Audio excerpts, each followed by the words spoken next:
Ő itt Mika Tenner, és ez itt a legelső videó a csatornáján, amiben láthatjuk, ahogy gyermeki lelkesedéssel fedezi fel az új Minecraft világát, de Mika ekkor még nem is sejti, hogy abban a pillanatban, amikor kiütötte az első fát, már nem volt egyedül. A történet egy teljesen átlagos gameplaynek indul, de aztán olyasmi történik, amit jobb, ha a saját szemetekkel láttok. Mika épp fát vág az erdőben, amikor egy hirtelen vágás után már a készeszközökkel látjuk. A darabos szerkesztés oka egyszerű, Mika ekkor még csak tanulta, hogyan kell videót vágni. Elkezdi építeni az első házát, de rásötétedik. Újra nappal lesz, folytatja a munkát, ám hirtelen minden átmenet nélkül, mintha a játék megbolondult volna, ismét leszáll az éj. Mika teljesen összezavarodik, de próbálja megnyugtatni magát. Szerintem valami baj van a játékkal, biztos csak egy hiba. Ha figyelmesen nézzük a holdat, egy különös alakzatot láthatunk mellette. Ez a valami már az első éjszakán is ott volt, de Mikának nem zúdt szemet. Őt jobban izgatja a hirtelen sötétség, de a kíváncsiság hajtja tovább. Másnapra a ház kész. Mika épp büszkén mutatja be a berendezést, amikor hátborzongató zaj hallatszik, mintha valaki egyszerre nyitott és csukott volna be egy ajtót. Mika megfordul, az ajtó zárva. Kinyitja, de amint elfordul, az ajtó ismét becsapódik mögötte. Valaki egyértelműen szórakozik vele. Mika ekkor egy ügyes cselhez folyamodik. Lerak egy második ajtót is, remélve, hogy ezzel törbe csalja a láthatatlan látogatót. A terve beválik. Egy sötét alak tűnik fel, aki be akarja csukni az ajtót, de amint rájön, hogy lebukott, azonnal elmenekül. Mika a nyomába ered, és bár az alak gyorsan köddé válik, a felvételen jól látszik, a skinje teljesen korom fekete, és mintha hiányoznának egyes testrészei. Mika értetlenül írja a chatbe. Láttátok? Mi a fene volt ez? Úgy dönt, már elég volt, és gyanítani kezdi, hogy egy szellem kísérti a világát. A videó alatti leírásból tudjuk, hogy a felvétel 2017. szeptember 1-én készült. Mika csak pár nappal később jelentkezik új résszel. Elmeséli, hogy újra kellett építeni a házát, mert egy creeper felrobbantotta, ezért a biztonság kedvéért békés módba váltott, bár ebben a világban ez sem jelent valódi biztonságot. A videóból látszik, hogy Mika még nagyon fiatal, lassan gépel, és az építményei is egyszerűek. Ugyanakkor bámulatosan találékony, hiszen egyedül tanult meg videózni, és még egy kísértetet is sikerült csőbe húznia. Később Mika bányászni indul, ahol egy ismeretlen ércet talál. Elmondja, hogy egy Dr. Who mod van fenn nála, mert ez a kedvenc sorozata.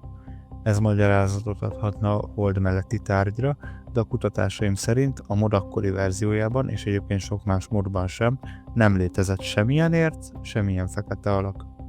Valami sokkal furcsább dolog van a háttérben. Mika a föld alatt egy különös épületre bukkan. Oda bent fáklyák sorakoznak, de nincs fényük, mintha a sötétség elnyelni a tüzet, vagy máshonnan másolták volna be az építményt. Ahogy Mika körülnéz, az ablakban ismét feltűnik a sötét alak. Utána ered, de a lény helyén csak egy adag lávát talál. Tényleg van egy szellem a játékunkban, ez annyira király, lelkendezik.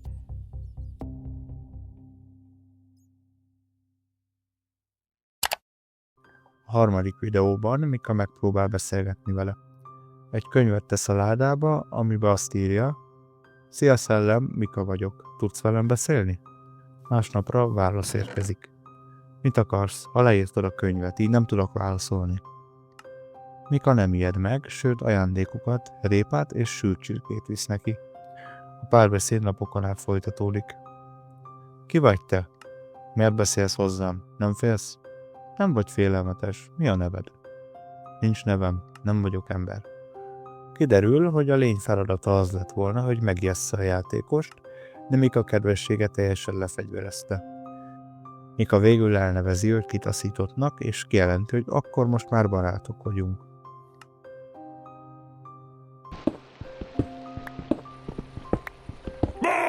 Mika megkínálja egy újabb adag répával, mire a lény halkan bevallja, kösz a répát, szeretem. A videó végén azonban a hangulat megváltozik. Mika karaktere hirtelen megáll, a kamera pedig rángatózni kezd. Mi történt? Megfagytál egy pillanatra, jól vagy? Ki kell lépnem, új kórházba visznek, de nincs semmi baj. Lehet, hogy egy ideig nem leszek.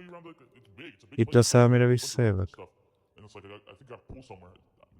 Persze, megvárlak. Megmutatom a házat, ha akarod. Az utolsó videó 2017. szeptember 20-án került fel.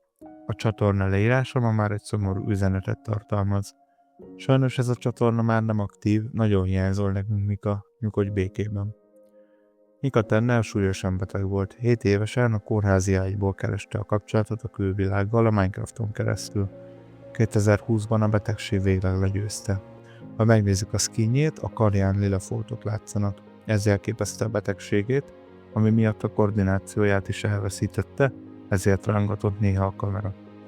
A kitaszított pedig ott maradt abban a világban, talán még mindig ott áll az udvaron, nézi a holdot és várja, hogy a barátja egyszer újra belépjen. Érdekesnek találtátok Mika történetét? Ha igen, dobjatok egy lájkot, iratkozzatok fel és írjátok meg kommentben, ti mit gondoltok erről a különös barátságról. Sziasztok!